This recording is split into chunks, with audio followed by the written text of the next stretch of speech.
बिस्मिल्लाहिर्रहमानिर्रहीम। अस्सलाम वालेकुम डियर स्टूडेंट्स। आज हम डिस्कस कर रहे हैं matrix types. Right, last lecture में हमने मैट्रिक्स को डिफ़ाइन किया, देन हमने उसका ऑर्डर ऑफ मैट्रिक्स भी निकाला और लास्ट में हमने रिप्रेजेंटेशन ऑफ मैट्रिक्स को भी डिस्कस किया था। बेसिकली मैट्रिक्स होता क्या है? एक रेक्टेंगुलर अरेंजमेंट होता है, वो नंबर्स का भी हो सकता है और फंक्शंस का भी।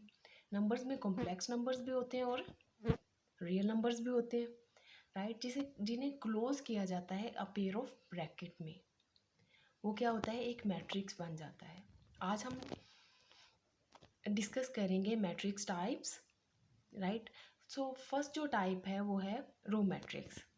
रो मैट्रिक्स क्या है? A matrix having only one row and any numbers of columns is called row matrix.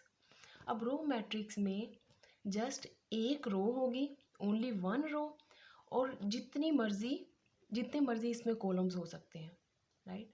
अब ये हमारे पास एक मैट्रिक्स गिवन है, ये एग्जांपल है रो मैट्रिक्स की। अब इसमें देखें, जो हॉरिजॉन्टल लाइन है वो जस्ट एक ही है।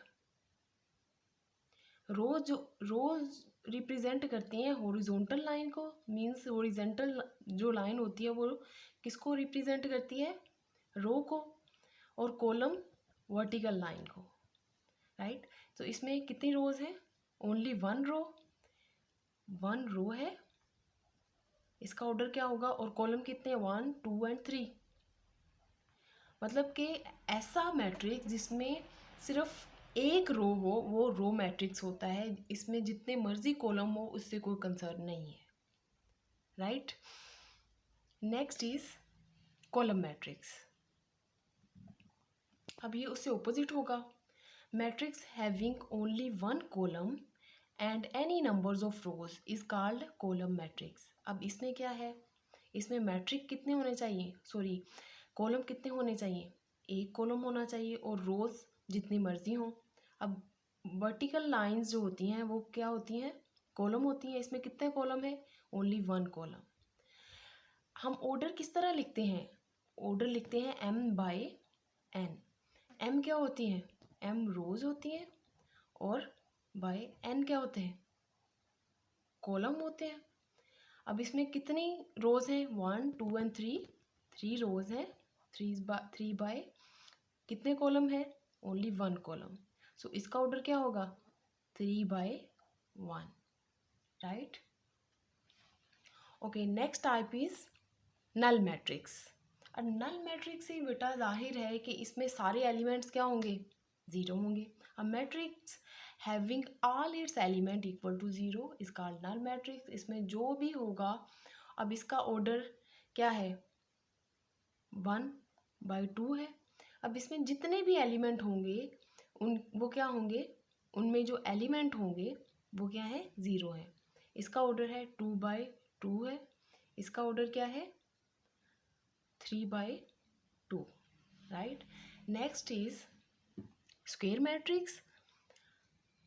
Any matrix which has equal number of rows and columns is called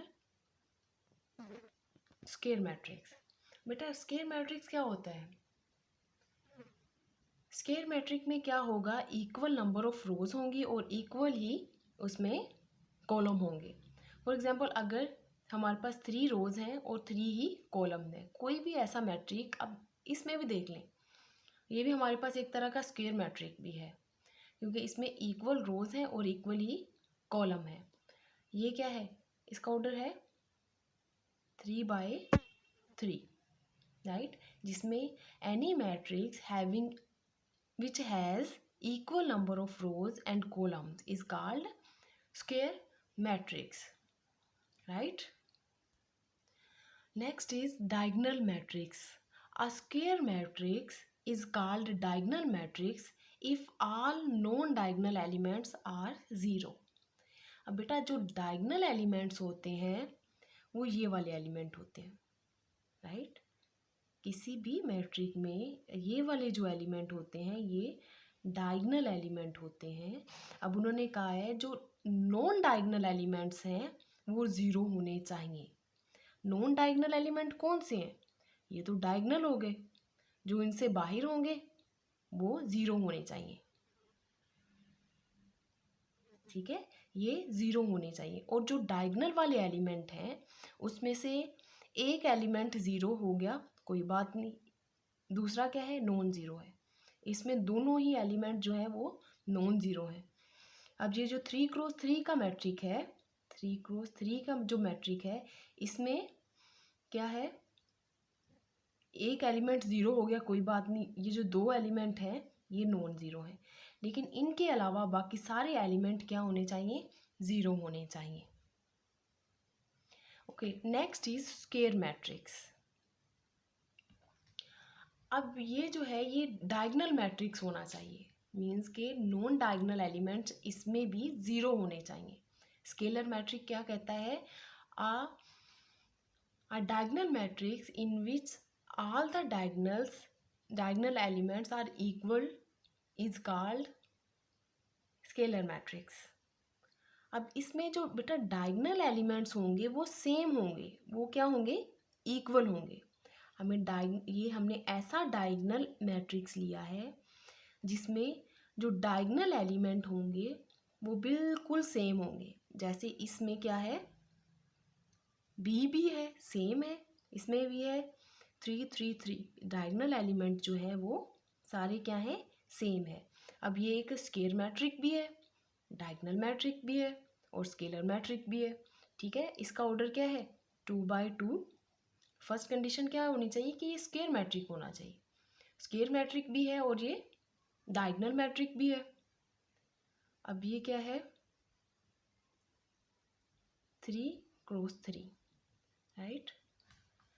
okay बेटा, नेक्स्ट जो है वो है यूनिट मैट्रिक और आइडेंटिटी मैट्रिक्स। यूनिट मैट्रिक से ही हमें जाहिर है कि इसमें क्या आएगा, यूनिट ही होगी, मीन्स के 1 होगा। A square matrix in which each diagonal element is unity called unit और आइडेंटिटी मैट्रिक्स। अब इसमें ये भी क्या होना चाहिए, एक तरह का स्क्वायर मैट्रिक है, राइट। और इसमें जो डायगोनल एलिमेंट होंगे वो क्या होने चाहिए, यूनिट होना चाहिए, मीन्स 1 होने चाहिए। अब इसका ऑर्डर क्या है, 2×2। ये क्या है, एक स्क्वायर मैट्रिक है। नेक्स्ट क्या है, ये भी एक स्क्वायर मैट्रिक है बिकॉज इसका ऑर्डर क्या है, 3×3, राइट। ओके बेटा, next is transpose of matrix. अब ट्रांसपोज ऑफ मैट्रिक्स क्या है, अक्सर क्वेश्चंस भी ऐसे होते हैं जिसमें हमने ट्रांसपोज फाइंड करना होता है। Interchanging the rows and columns is called transpose of matrix. हमने इसमें क्या करना है, जो गिवन मैट्रिक होगा उसकी रोज को कॉलम में या फिर कॉलम्स को रोज में चेंज कर देना है। एग्जाम्पल से ईजी हो जाएगा। हमारे पास एक मैट्रिक है ए जिसमें 2 रोज हैं, 2 ही कॉलम है, राइट। 1 2 3 4 उसमें क्या है, एलिमेंट्स हैं। ए ट्रांसपोज, ए के ऊपर टी लगा देंगे, वो ए का ट्रांसपोज है। इस interchanging the rows and column. अब ये बेटा ये जो है 1 2 है, ये रो है, ये हमने कॉलम बना दिया, 1 2 नीचे लिख दिया, ये क्या बन गया, पहले रो थी, कॉलम बन गया। देन जो सेकंड रो है उसको हमने सेकंड कॉलम बना दिया। 3 4 सेकंड रो है, 3 4 हमने सेकंड कॉलम बना दिया। एक और एग्जांपल है इसमें बेटा, ये हमारे पास एक मैट्रिक गिवन है बी मैट्रिक। अब इसमें है हमने इस बी का ट्रांसपोज फाइंड करना है। 3 4 6 ये फर्स्ट रो है, इसको हमने फर्स्ट कॉलम बना दिया, 3 4 6। नेक्स्ट है 9 8 5 सेकंड रो है, इसको हमने सेकंड कॉलम बना दिया, राइट। थर्ड रो क्या है, 1 2 4, 1 2 4 हमने थर्ड कॉलम बना दिया, right student. Next is symmetric matrix. अब सिमेट्रिक क्या होता है, if the transpose of matrix is equal to given matrix then it is called symmetric matrix. अब बेटा उन्होंने कहा है कि अगर एक गिवन मैट्रिक है हम उसका ट्रांसपोज भी ले लें देन ही हमारे पास जो ट्रांसपोज आए वो भी जो गिवन मैट्रिक हो वही आ जाए, तो वो क्या होगा, सिमेट्रिक मैट्रिक होगा। For example A matrix is 1 2 4। A का जब ट्रांसपोज लिया हमने 1 2 को हमने कॉलम बना दिया, 2 4 को भी इधर कॉलम बना दिया।